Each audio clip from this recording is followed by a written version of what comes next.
My name is Andy Lewis, and I am a slackliner. The way I look at the world is kind of creative. Slacklining basically is tying a piece of webbing between 2 points and walking across. I use landscapes where people wouldn't see something original and something beautiful.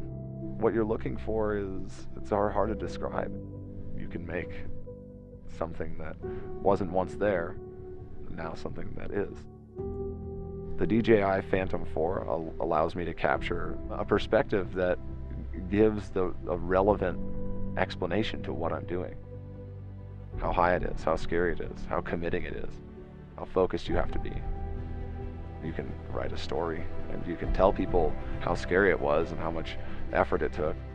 But unless you can really get a visual that people can connect with, it's really hard to describe. When I'm shooting with the Phantom 4, I'm not just shooting a highline, I'm shooting an emotion. I'm shooting a story.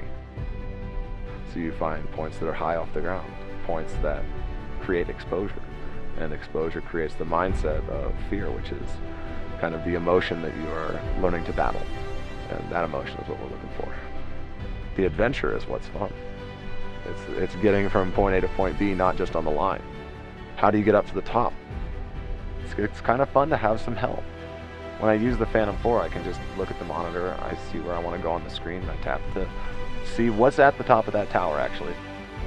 And instead of having to climb up there and look at it, you can fly up to get approach shots, to get a sense of the area. Another really cool feature is the obstacle avoidance feature, and it helps me not run my drone into different things like rocks or walls or towers. And if it looks like it's going to fly into it, it actually will stop before it damages itself or damages somebody else, which I find is actually kind of brilliant. I also really like you can select you and have the drone follow you. And I can go out on my line and get perspectives that I otherwise wouldn't be able to do by myself. So I can now go out and film myself solo, which is very nice when you're trying to go places that a lot of people don't go.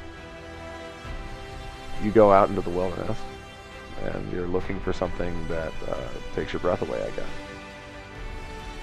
Something that is awe-inspiring. Sometimes you do have to think very hard on how to do things, but sometimes it's just one step at a time. One foot in front of the other.